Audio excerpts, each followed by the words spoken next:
Morning, RosterWatch Nation. It's your Philly neighbor, Trash Man. Back to talk more football.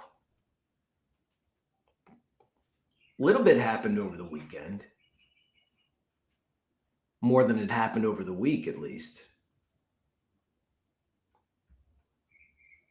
The Titans seem sold on Cam Ward with the number 1 pick in the draft. According to Titan insider Terry McCormick, the Titans' 18-minute talk with Ward at the NFL Scouting Combine proved to be the big turning point. So 18 minutes, 18 minutes. It's $1 million a minute talk, potentially, or more.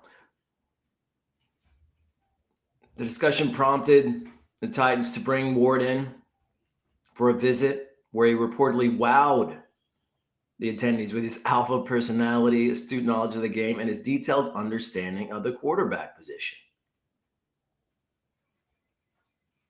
They then sent a bunch of coaches over to his pro day to evaluate him there, which was followed by a private workout attended by reclusive owner Amy Adams Drunk. Even the owner came out. AAS, who I've never seen the likes of. She's pretty reclusive, allegedly. But even now she is on track with Ward as the number 1 pick. He's won the entire organization over. I don't know. It might have needed to be the other way around. It's not like Ward's going to one of the marquee teams in the NFL right now, potentially. But it looks like Ward will be a Titan.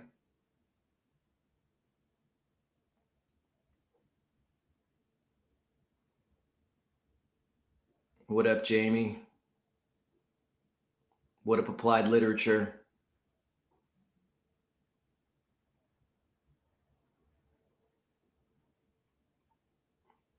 Applied Literature asks,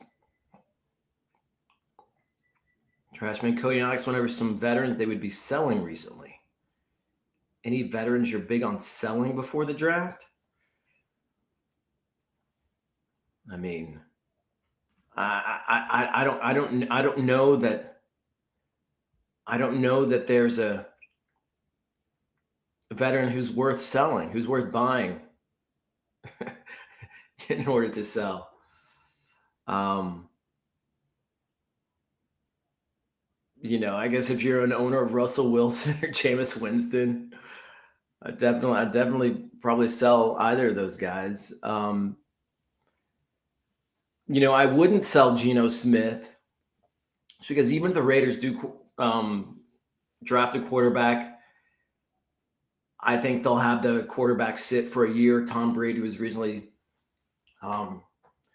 saying that he thought it was a good idea to let a rookie quarterback sit for the first year. So I think Geno's worth holding on to in that case. He said, I'm trying to move Bucky and Chase Brown. It's not easy. It's not easy to move Bucky. People don't love Bucky. I love Bucky. I'd probably accept a trade for Bucky that was reasonable.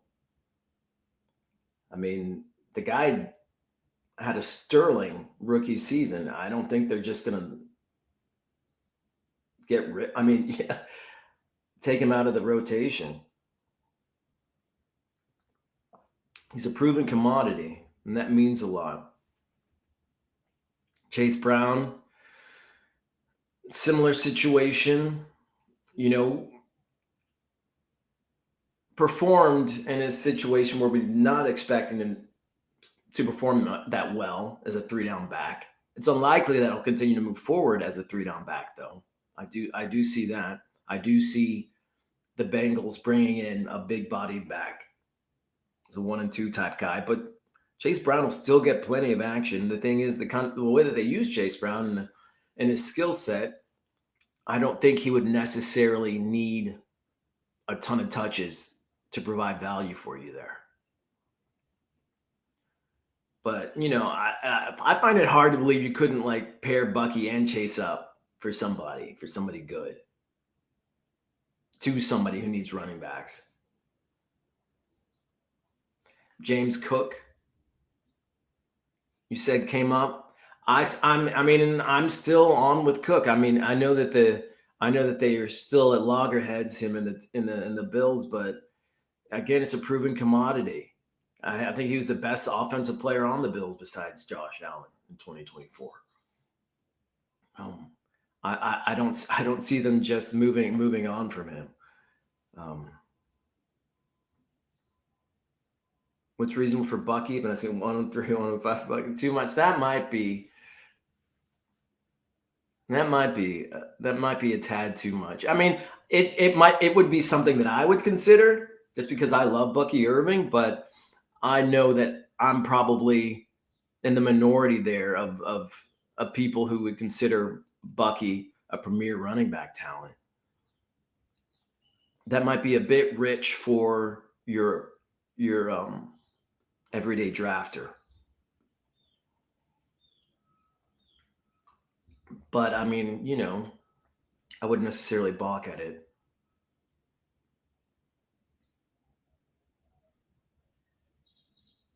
Okay, more football news.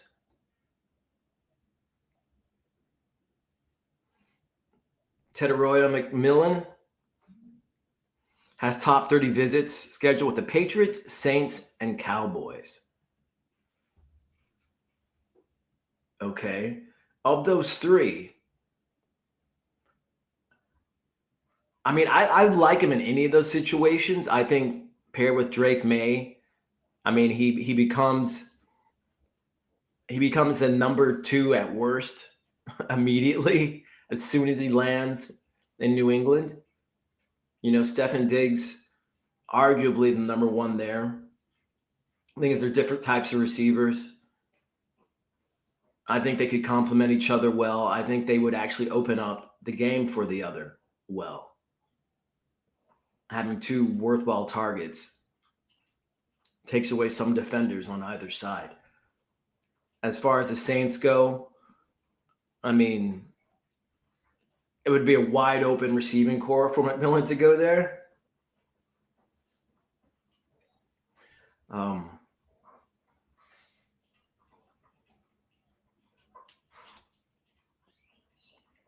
But I don't love Derek Carr, and now we're finding out that Carr is injured, may not be available come week 1. He injured his throwing shoulder last season, a significant injury that threatens his availability for this season. The Saints listed Carr with a left hand injury late in weeks 15 through 18, but made no mention of a throwing shoulder issue. Seems like they might have been holding out on us. And it lends credence to them, to the rumor that they'll possibly take a quarterback early. In any case, I think that with Chris Olave already there and Derek Carr being somewhat of a game manager instead of a quarterback who matriculates the ball down the field to multiple receivers, he tends to be more of a guy who, he has his guy that he gets the ball to, and that's pretty much it. I like McMillan as a Patriot more than a Saint right now. And the Cowboys need a number 2 receiver. And McMillan, would be able to work the outside. I mean, he's not gonna threaten CeeDee Lamb over the middle, or shouldn't need to. I think it'd be a good compliment there. And it's been a while since they've had a big receiver in Dallas who was any good and brought any consistency. I mean, I'd have to say I like McMillan to Dallas more than I do McMillan to the Saints, or McMillan to the Patriots. And we know the Patriots are probably taking Abdul Carter with their first pick. That looks like it's probably going to be a lock.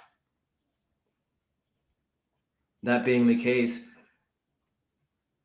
the Saints, they might take Shedeur Sanders with their first pick, or maybe Jackson Dart or the Shaw kid.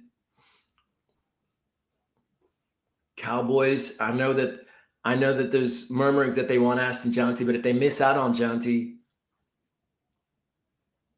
maybe they take McMillan there with their first pick. They like big, flashy picks for skill player position, for better or worse. So yeah, I could see the Cowboys taking McMillan with their first pick. And I think that'd probably be the best fit for him, considering, the teams that we just talked about, and then he made top 30 visits too. Definitely don't hate it. Like I said, the Saints hosted Louisville quarterback Tyler Shaw for a top 30 visit on Friday. It's not a coincidence considering the Derek Carr news. So it seems like they're in their market for, like I said, Sanders, Shaw, or Dart. All three are in play for the Saints, and I'd probably prefer all three instead of Derek Carr under center for, strictly for fantasy purposes.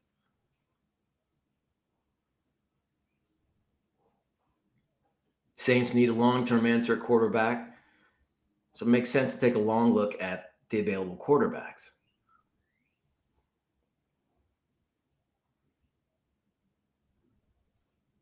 So of Shaw, Dart, and Sanders, I think the best fit for the Saints is probably Jackson Dart.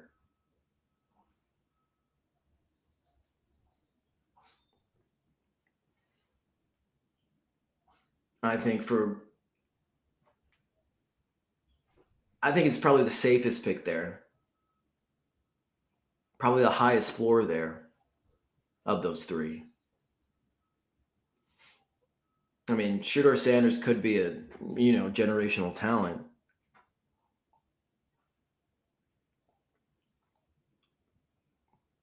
But there are a lot of ifs there. He's a smaller quarterback, probably more prone to injury with the way that he plays and the fact that he's smaller. But his upside is palpable. Upside compared to the other two quarterbacks is what I would say probably considerably higher. I love guys who can run and throw touchdowns. Those are my favorite quarterbacks to have. I repeatedly drafted Cam Newton well into his fantasy obsolescence. Well, not obsolescence, but just when people weren't really that hot on him anymore. And I would win leagues because he could still run for yards and throw touchdowns. He wasn't necessarily winning a ton of games, but in actual football, but he was winning games for me in fantasy. And so I could see that for Sanders.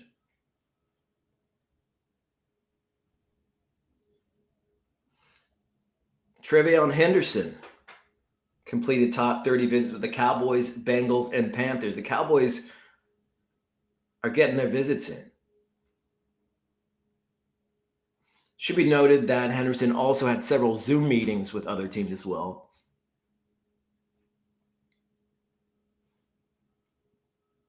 Henderson cleared triple-digit carry totals in all 4 college seasons and earned at least 22 targets in 3 of those 4 seasons.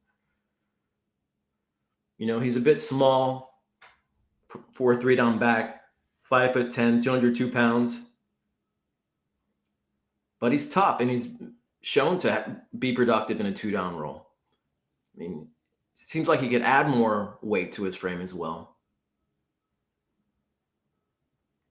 Thick legs.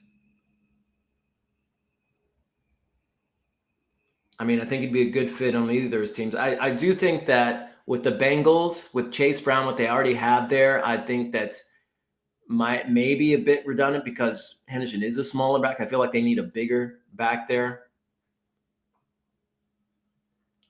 But Cowboys, Panthers, I think a Henderson signing would make sense. I mean, the Cowboys already have Miles Sanders, Javonte Williams. I mean, Williams, the guy you could throw him in there on the goal line and work out. Henderson, I think, would be the most dynamic of those three backs for certain. And he'd be the starter sooner than later. The Cowboys have their options. They're going to get somebody good. They're looking at Janty, McMillan, Henderson. Even if Janty goes somewhere else, even if they don't get him, and they may trade up to get him, there's a pretty nice consolation prize in Henderson or McMillan or Omar Hampton or Judkins. Henderson's teammate. I think he's going to make some team happy. Very happy. It's a big back who can catch the ball. Playing alongside Henderson, probably didn't see the best of Judkins yet. I think he's got a lot to bring to an NFL team. I could see him going to the Bengals. I could see him going to any of those teams now who need a running back. I could see him going to the Cowboys and thriving. I think Judkins is being undervalued. It's the branding on my hat. I don't know. I thought it was maybe Campgrounds of America. I don't know. I found this hat at a vintage shop. I just like that it was all denim. Maybe a fraternity. I don't know. Maybe it's a sorority. I don't know. But KOA, that's Campgrounds of America, as far as I know. I don't remember the last time I went camping. It's hot out here in Central Texas. Drew Lock has been signed to the Seahawks on a 2-year, $5 million contract. He's a 6-year veteran. That's hard to believe. It's hard to believe Drew Lock's been around for 6 years. Stayed in the league for 6 years. I didn't see that happening. He's actually played with the Seahawks before in the 2022 season. Returns as a backup to starter Sam Darnold. There was a time where you could speak about Darnold and Locke in the same breath.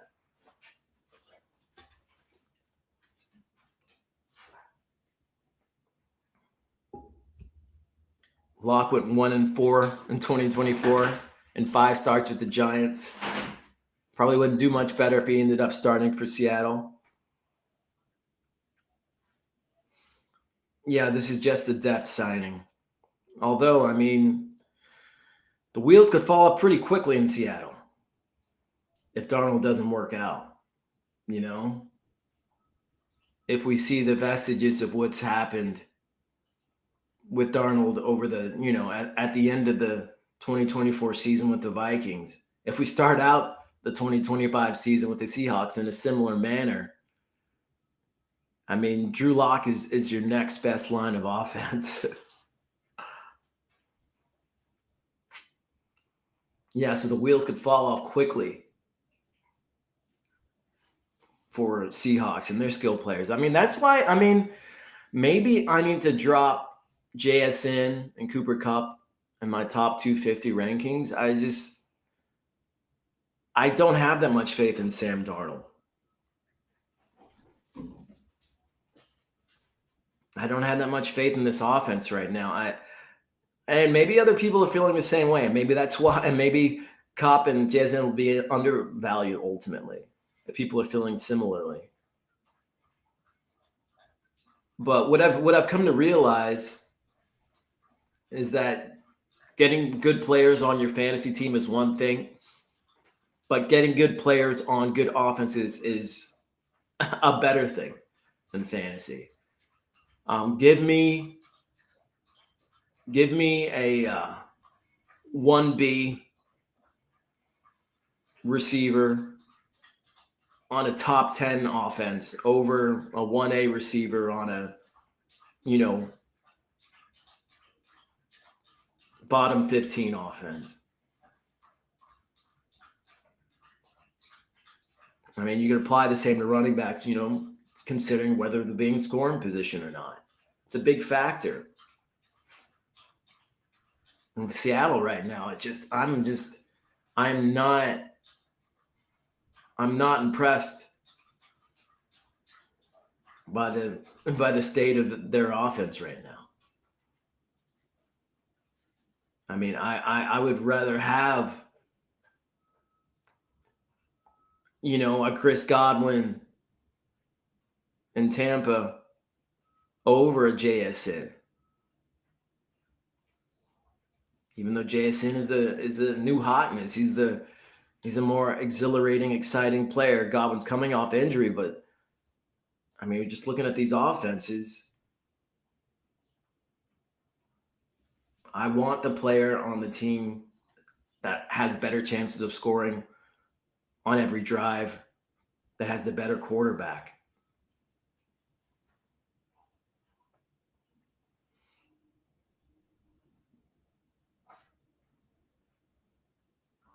ESPN's John Kine believes the Commanders would like to draft a dynamic running back capable of playing on every down.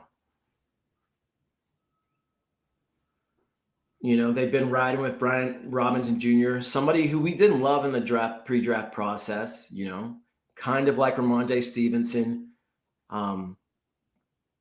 has proven to be better in actual enough action. But still, over the Commanders' final 11 games in 2024, including the playoffs, the running backs averaged 3 yards per carry or less in over half of those games. Maybe they don't see Brian Robinson Jr. as the answer. Both he and Austin Eckler are in the final years of their contract. It would make sense to get a marquee running back, 3-down back, to help bolster that Commanders offense. Give Jaden Daniels some help. I mean, this is a Super Bowl caliber team already. Super Bowl contending team already. They need a good 3-down back. I mean, I could see Henderson going to Washington. I mean, I don't know if he'll drop to where Washington could get him, but I could see him making sense there.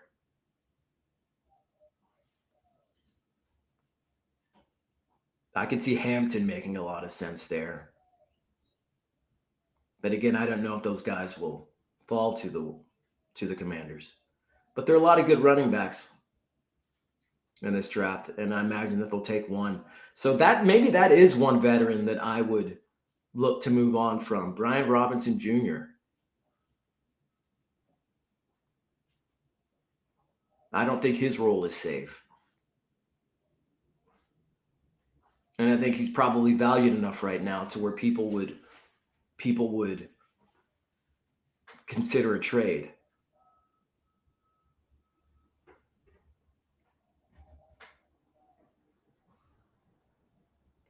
Yeah, applied literature saying Godwin is a beast. Hope he comes back and gets that wide receiver one season he was on track for. Yeah, I do too. And I think he will. I mean, he took less money to stay in Tampa, which could be good or bad. I don't know if that's an indictment on his current health situation, or if he just knows he has a better chance to win in Tampa than going somewhere else, and he knows that offense already. Yeah, but Godwin's probably going to be undervalued in drafts this season, coming off injury. I mean, that generally is the case with players who are coming off injury. It's kind of a what have you done for me lately kind of situation for fantasy. So I feel like we can get some good value on Godwin potentially.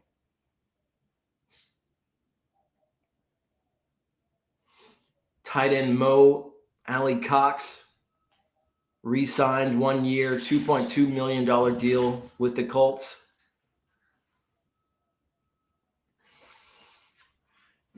Continues to add more muddiness, add more opaqueness to the Colts tight end situation. It's funny, we haven't really been able to use a Colt tight end on a weekly basis for a long time now, it seems. He's a good run blocker.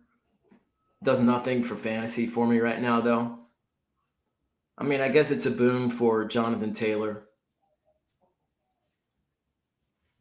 but we're not really considering Mo as really even a streaming tight end in any format.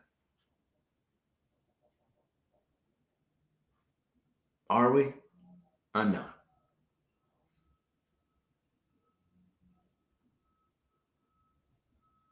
Josh Johnson, formerly the Ravens, signed to the Commanders on a 1 year contract.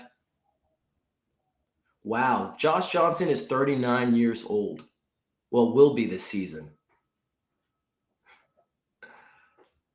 Third string behind Jaden Daniels and Marcus Mariota.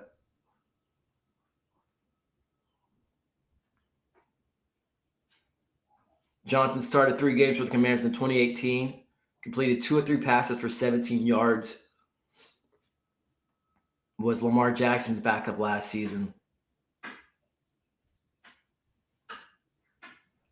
I mean, he'll stay on the team, but hopefully he doesn't see a down of NFL football in 2025. But good for him staying in the league. 40 is the new 30 as far as quarterbacks go in the NFL right now. I mean, it just goes to show how protected they are by the NFL. I mean, if they can play well into their 40s now, it seems. Play well. Well is the relative term, though. We've seen Tom Brady do it well. We've yet to see it be done well by really anyone else. I mean, Warren Moon was the last guy before I can remember was one of the older quarterbacks who actually performed well into his old age. Well, not old age, old football age, you could say.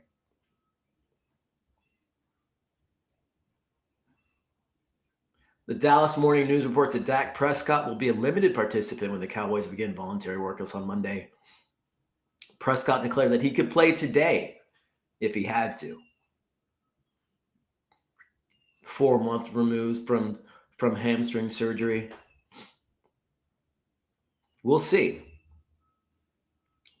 Today's workouts will show us what Prescott is capable of right now. They've got a new head coach, so you can see him wanting to get some snaps underneath him.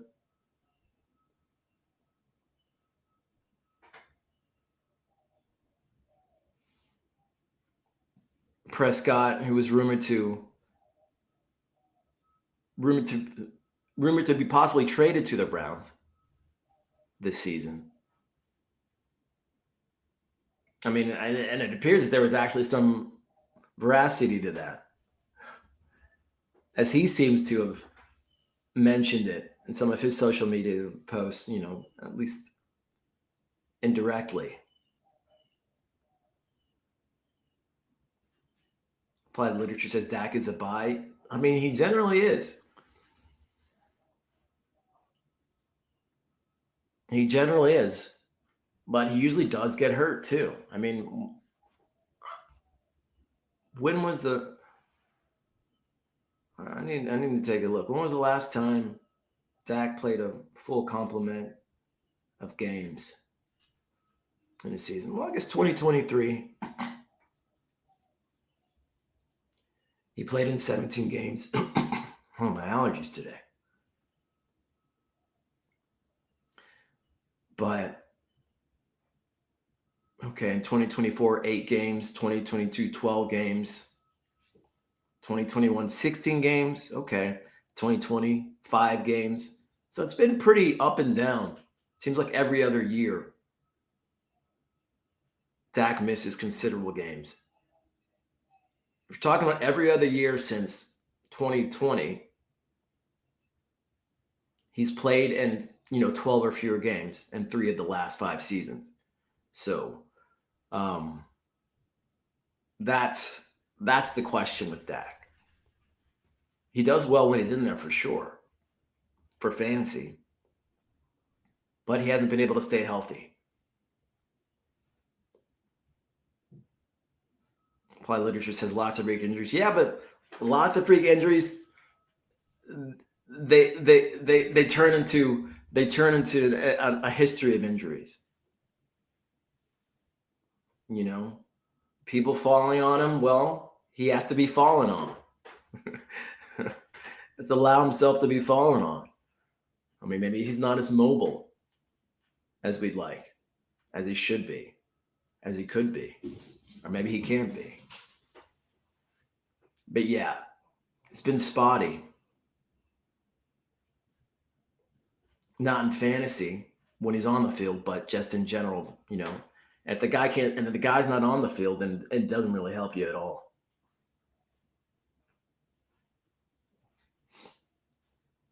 Anyway, I've used my time this morning. Stay tuned for Alex and Cody. Probably be touching on a lot of similar notes, but in a very different way. So stick around for that. Until next time, this has been the Trash Man on behalf of RosterWatch.com. Until next time, be ready.